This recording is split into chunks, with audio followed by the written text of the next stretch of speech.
দেখুন মিড ঘন্টা তো যদি আমরা বলি যে এই প্যানেল সোজা চলছে, মাঝামাঝি সময় তো এখনো পর্যন্ত আমরা যে বিষয় নিয়ে আলোচনা করছি, বাড়লো ভাতা, সন্তুষ্ট হলো কি জুনিয়র ডাক্তাররা, এই বিষয় নিয়ে এখনো পর্যন্ত দর্শকরা কি বুঝেছেন জানি না, কিন্তু আমরা অন্তত বুঝতে পারছি জুনিয়র ডাক্তাররা এখনো সন্তুষ্ট হয়নি।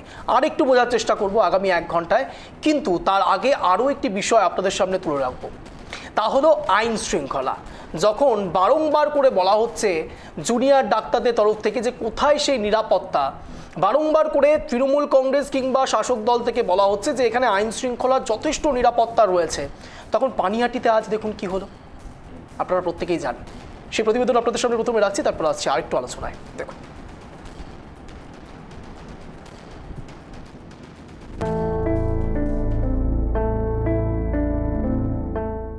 জাতীয় সড়কে মহিলার গাড়ি লক্ষ্য করে ধাওয়া মদ্যপ যুবকদের।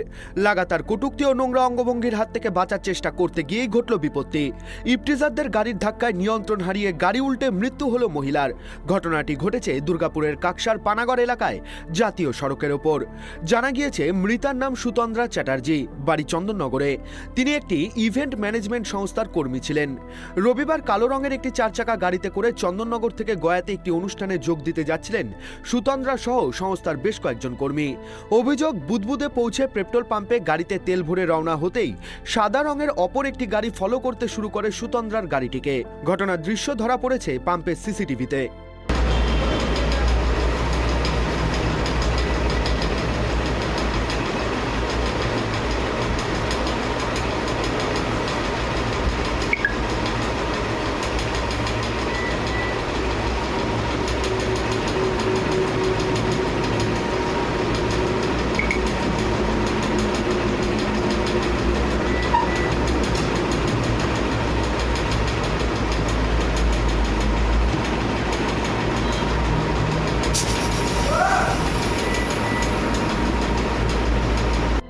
সাদা রঙের গাড়িতে থাকা যুবকরা সকলেই মদ্যপ অবস্থায় সুতন্দ্রাকে লক্ষ্য করে অশ্লীল অঙ্গভঙ্গি শুরু করে বলে অভিযোগ। পানাগড় পর্যন্ত ধাওয়া করে বেশ কয়েকবার সুতন্দ্রার গাড়িকে ধাক্কা মেরে আটকানোর চেষ্টা করে মদ্যপ যুবকরা। তাদের হাত থেকে বাঁচতে গাড়িটি দ্রুতগতিতে পানাগড় রাইস মিল রোডে উল্টো পথে ঢুকিয়ে দেন সুতন্দ্রার গাড়ির চালক। তখনই ইফটিজারদের গাড়ির ধাক্কায় রাস্তার ওপর উল্টে যায় গাড়িটি। ঘটনাস্থলে মৃত্যু হয় সুতন্দ্রা চ্যাটার্জির। আহত হন গাড়িতে থাকা অন্যান্যরাও। গিয়েছি, এগোনে যাওয়ার পরে সঙ্গে সঙ্গে গুলো পিছন দিয়ে আমাদের করে দিল। কি বুঝলেন? আইন শৃঙ্খলা নিয়ে এত কথা হচ্ছে, এই সেই আইন শৃঙ্খলা NH 34-এ কিংবা বিভিন্ন জায়গাতে, বিভিন্ন NH-তে আদৌ কি সত্যি নিরাপত্তা রয়েছে? না হলে কতজন মদ্যপ মানুষ একজন 26 বছর বয়সী মহিলাকে এতটাই উত্ত্যক্ত করলেন যে তাকে মৃত্যুর সম্মুখীন করে দিলেন। এই আইন শৃঙ্খলা। আমি এখানেই সরাসরি গৌরাঙ্গবাবুর কাছে আসবো। গৌরাঙ্গবাবু, আপনারা আইন শৃঙ্খলা নিয়ে কথা বলেন, মুখ্যমন্ত্রী মমতা বন্দ্যোপাধ্যায় ভাতা বাড়িয়ে দেন, জুনিয়র ডাক্তাররা বলেন যে তাদের আন্দোলনের মূল কেন্দ্রবিন্দু এটা ছিলই না। এতগুলো ইস্যু 26-এ বিধানসভা নির্বাচনের আগে শুধুমাত্র একটা মাস্টার স্ট্রোক দিলে জুনিয়র ডাক্তারদের হয়তো থামিয়ে দেওয়া যায় গৌরাঙ্গবাবু, কিন্তু এতগুলো সাধারণ মানুষকে সত্যি কি থামানো সম্ভব হবে, নাকি এর রিপারকেশন সত্যি সত্যি 2026-এর নির্বাচনী ফলে ফলে অবশ্যই দেখা যাবে? গৌরাঙ্গবাবু,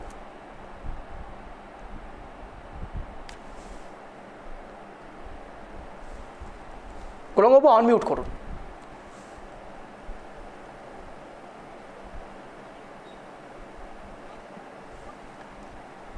গৌরাঙ্গবাবু আনমিউট করুন প্লিজ। ওনার কাছে টাফ কোশ্চেন আসলে উনি মিউট হয়ে যায়। শোনা যাচ্ছে? যে ঘটনা ঘটেছে সেটাকে কোনোভাবে এই ঘটনা ঘটেছে সেটাকে কোনোভাবেই সমর্থনযোগ্য তৃণমূল কংগ্রেসের পক্ষ থেকে করা হয় না বা সরকার। কতবার বলবেন আপনারা? কতবার আপনারা বলবেন? আরজিকর নিয়ে বলেন, জয়নগর নিয়ে বলেন, এবার দুর্গাপুর নিয়েও বলছেন। উচিত ছিল, রায়বারের উচিত ছিল সাধারণ মানুষ সেখানে ভিড় রয়েছে, অত দূর তো জ্বালিয়ে যাবার কোনো প্রশ্ন নেই। রাস্তাঘাটে যেখানে সাধারণ মানুষের ভিড় রয়েছে সেখানে দাঁড়ানো, তাদের হেল্প নেওয়া বা থানার পুলিশের সাহায্য নেওয়া উচিত ছিল। কি ঘটনা ঘটলো এটা তদন্ত সাপেক্ষ বিষয়। যে ঘটনা ঘটেছে এরকম রাস্তাঘাটে সমস্ত জায়গাতে একটা রাজ্য বা একটা ইসের বিষয় নয়, যে ঘটনা মানে এখানে আইন শৃঙ্খলা ম্যাটারই করে না, অর্থাৎ রাস্তাঘাটে যখনই কিছু হবে তখন ড্রাইভারের দোষ হয়ে যাবে অথবা সাধারণ মানুষের দোষ হয়ে যাবে, কেন তারা এইভাবে চলছে। অর্থাৎ আপনি বলতে চাইছেন যদি রাস্তা বাঁকা হয় তাহলে সাধারণ মানুষ বেঁকিয়ে চলবে না, সোজা পথে চলতে শুরু করবে, তারপর গুগল ট্রান্সলেটের মতো বা গুগল ম্যাপের মতো ধাক্কা মেরে ইউপির সেই ব্রিজের নিচে পড়ে যাবে।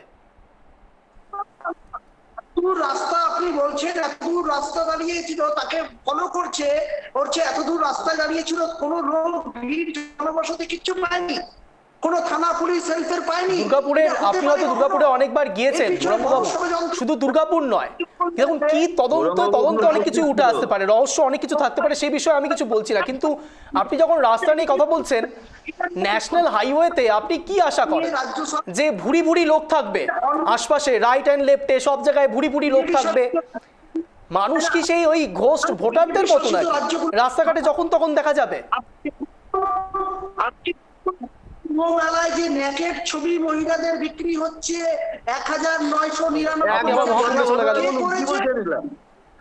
মহাকুম্ভে চলে গেলেন, আমি তো দুর্গাপুরে রয়েছি, ইউপিতে আমি যাইনি। গোটা কাছে ভারতবর্ষকে মুখ কলঙ্কিত করেছে, সেই বিষয়টার উপরে জোর দিন।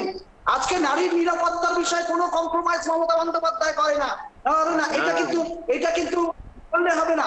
আজকে কি বলেছেন দিদি, আজকে বলেছেন যে 8 ঘন্টা ডাক্তারিদেরকে বলছেন আপনারা। দেখুন মুখ্যমন্ত্রী মমতা বন্দ্যোপাধ্যায়কে নিয়ে আমরা একটা কথাও বলছি, for your kind information mister Gauranga Chauhan, আমি আরো একবার বলছি প্লিজ, মুখ্যমন্ত্রী মমতা বন্দ্যোপাধ্যায় প্রসঙ্গে আমি একটা কোনো খারাপ কথা বলিনি, ট্রাইব টিভি বাংলাও কোনো রকম কোনো কথা বলেনি, ভুলভাবে ইন্টারপ্রেট করবে না। আমাদের মূল কথা আইন শৃঙ্খলা নিয়ে, প্রশাসন কি করছিল, রাস্তাঘাটে পুলিশ কোথায় থাকে, পুলিশ যদি সত্যিই থাকে তাহলে মদ্যপ অবস্থায় তারা পেট্রোল পাম্পে ঢুকে এরকম উত্তক্ত কি করে করতে পারে একজন মহিলাকে?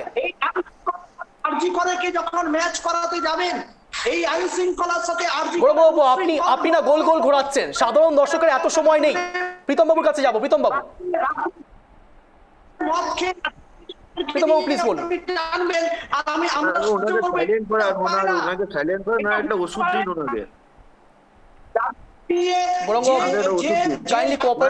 অনলাইনে রয়েছে প্রীতম বাবু প্লিজ। গৌরাঙ্গবাবু আপনার কথা এমনিতেও ব্রেক করছে, আমি একটু প্রীতম বাবুর কাছে আসতে চাইছি। প্রীতম বাবু প্লিজ। আরে উনি বলতে দিবেন না, উনি বলতে দিবেন না, উনি 1 ঘন্টা 2 ঘন্টা বলবেন। কোনো কারণে নেটওয়ার্কের ইস্যু হচ্ছে না প্রীতম বাবু, এরকম কোনো ব্যাপার নয়, নেটওয়ার্কের ইস্যু হচ্ছে হয়তো। প্রীতম বাবু বলুন। দেখুন সবচেয়ে বড় বিষয় উনি যেসব কথাগুলো বলছেন না, মহাকুম্ভ, তারপর ইউপি, প্লিজ মহাকুম্ভ নিয়ে আপনি আবার কথা বলতে শুরু করবেন না, আপনি এই বিষয় নিয়ে কথা বলুন।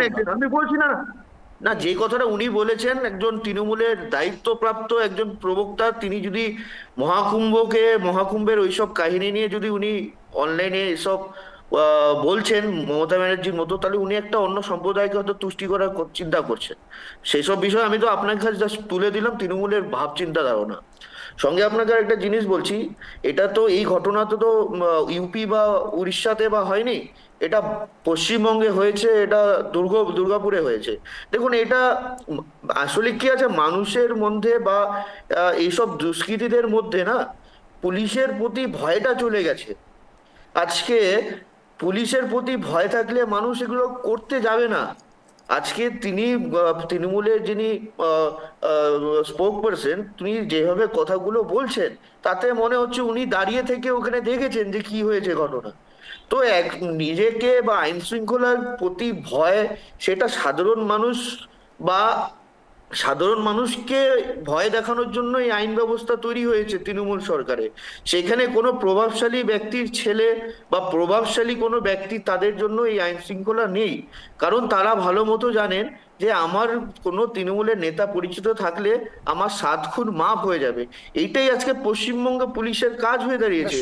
পশ্চিমবঙ্গে পুলিশের কাজ বিরোধী দলের যারা নেতা আছেন, কর্মী আছেন, তাদেরকে মিথ্যা কেস দিয়ে ঢোকানো, তারা বাড়ির থেকে বেরিয়ে কোথায় যাচ্ছে তাদেরকে ফলো করা, তাদের ফোন ট্যাপ করা, এগুলো পুলিশের কাজ হয়ে গেছে।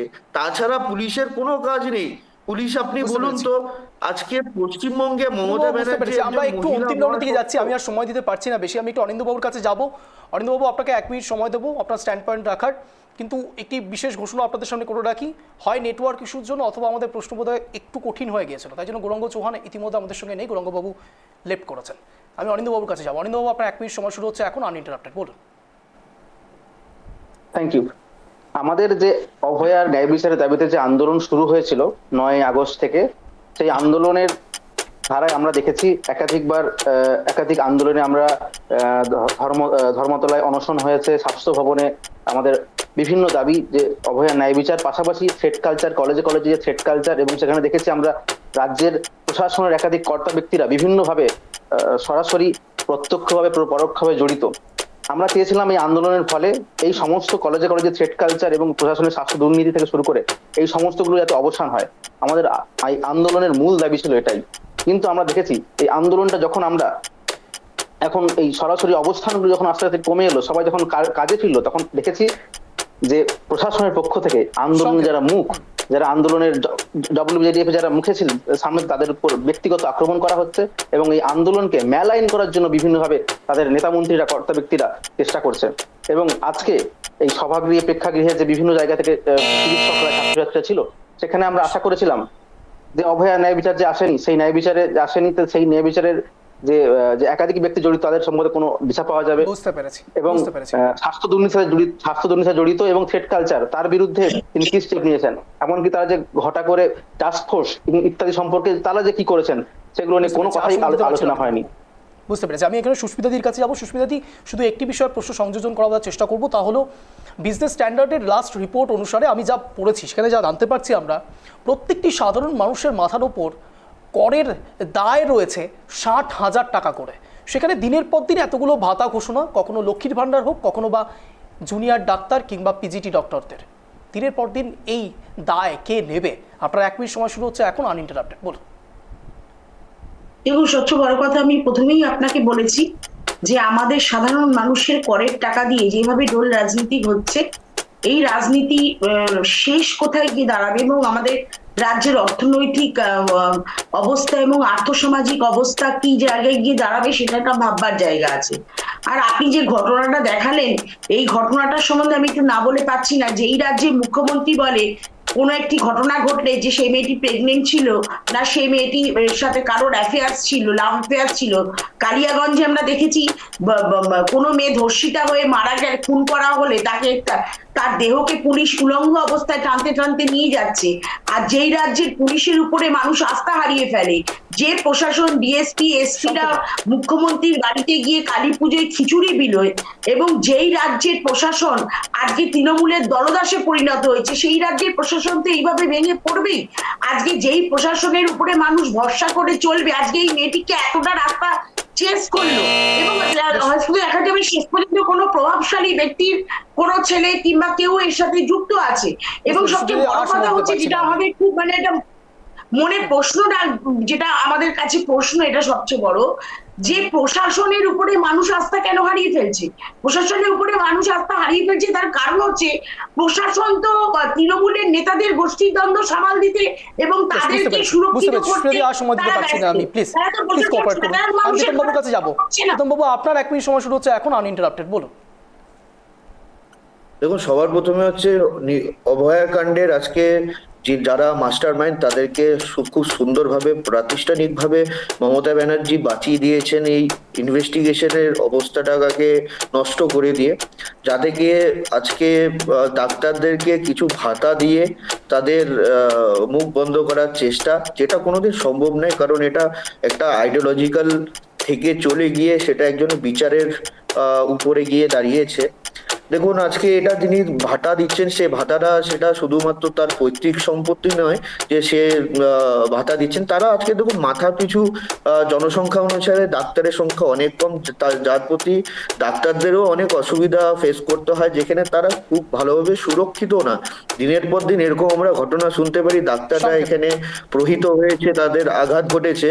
তো সেসব দিক থেকে রাজ্য সরকার এবং রাজ্য সরকারের পুলিশ মমতা ব্যানার্জিকে তৈলমদন করতে ব্যস্ত আছেন, তার সরকারকে বাঁচিয়ে রাখারই চেষ্টা করছেন, নাকি এই রাজ্যের আইন শৃঙ্খলা বা মানুষের প্রতি কোনো দায়বদ্ধতা এই পুলিশ।